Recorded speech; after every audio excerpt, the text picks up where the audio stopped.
Hello there, and as usual, I'm Aaron from Last Stand Gamers, and welcome. So today is Thursday, and we all know what Thursday means. We've got an exciting new update from the Space Engineers developers, and you're probably wondering what you'll be getting your hands on this week.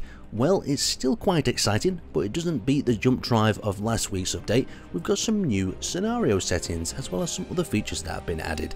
Now let's take a look at them. So I've pressed U to bring up the scenario settings, and I can actually assign all these little options here. So we're going to select one of the options in the previous update like we had before, and now we have new options for them parameters to actually act upon. So once that parameter has actually been activated by the player or the start of the round, we can do a few new things. So first off, we can actually have a video link pop up, or Steam, or a connection to the actual forums of Keen Software House. So if I enter something incorrectly here, you'll see it goes red and it says this link is not allowed, so it means people can't link it to dodgy sorts of sites, so you know what I mean. And if we post a link in, that is allowed. So we've got a link to my YouTube channel, for instance.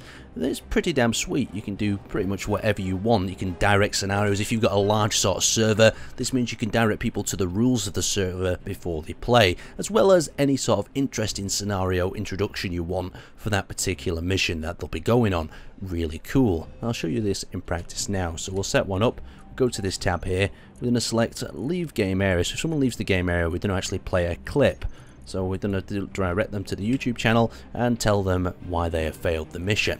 And now if we move down, we also have the option for next mission. This actually will load a new sort of scenario up for them. So if you've got a part 2 of the mission, it'll reload in the next area for them. Perfect if you're doing a scenario or a few missions in a series. Now the next thing I want to say about this video feature is if you have your Steam overlay disabled like myself, it means that the videos will not come up at all. And maybe in the future Keen Software House could develop something like this. I've seen it in source mods before, where the video is actually in the game within one of the blocks to make the experience a lot more immersive and more likely to attract the attention of the player to watch it. Anyway, let's move on. So now we've talked a little bit about accessing videos using the Steam overlay, we can actually have a look at the next mission. Now there's two ways of accessing the next mission. Number one, you enter a scenario code, so we'll just enter one in general, and that'll take us to the next scenario. Now the scenario code is based off the Steam Workshop's URL, and if I delete that, you can also enter it by calling the exact file name of the next mission you wanted to play. It's got to be the file name though, not the mission name that you may have renamed back in the game itself. So you have to look into the files of the game to see the original file name. Let's continue.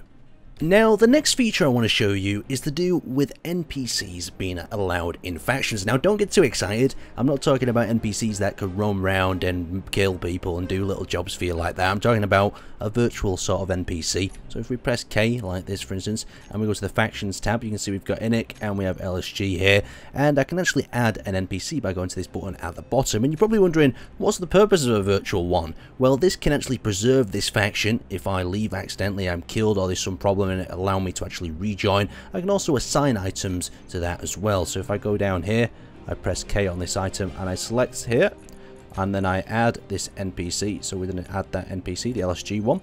We select yes, and now all of the items have been added both to the NPC and the faction that he is in. So that's a great way of actually collecting different items around your station without the sort of risk of losing them if there's a problem. Now to further sort of complicate this matter and make it more exciting, what you can do is build much larger scenarios this and have multiple factions fighting each other in a world. So if I leave this scenario now, say for instance, I leave that faction and then I join up with the faction again, I can freely join in and out without any risk of that faction being destroyed. I can also even kick this NPC if he goes rogue. That's very unlikely at this moment in time. So I'll kick him from the faction there, and I can actually disband this faction completely now as well. So let's leave the faction, and the LSG faction can be disbanded, and we have the INIC faction available. And since I made this INIC faction, it means I can join them, and as soon as I join them, I become the leader of that faction since I originally made it. And you can see the INIC sort of member NPC has been put back down in its place. So let's actually move over here. Now another really cool thing about this faction sort of assignment is the med base. So if you want a persistent sort of world server where you want two factions at war constantly, you can go over to your med bay and you can have them 2 spawn points available to the players, and you can tick this block here so it'll assign the player to the faction as soon as he spawns in that med bay. So he'll have access to the faction's ships, weapons and supplies, and he'll be able to get straight into a fighter and destroy the other faction's fleet. Now for the final feature in this video, we're back on the menu. We're going to create a new custom world. We'll go into the advanced settings, and if we scroll down to the bottom, you'll see we have a start in respawn screen. So this means that the player has to choose a respawn screen to actually spawn on, so it's perfect for them faction scenarios that I was talking about before. Anyway, I'd like to thank you guys for watching. It's been quite an interesting update, and I can't wait to see what they're going to bring out next. Thanks for watching, and I'll see you next time.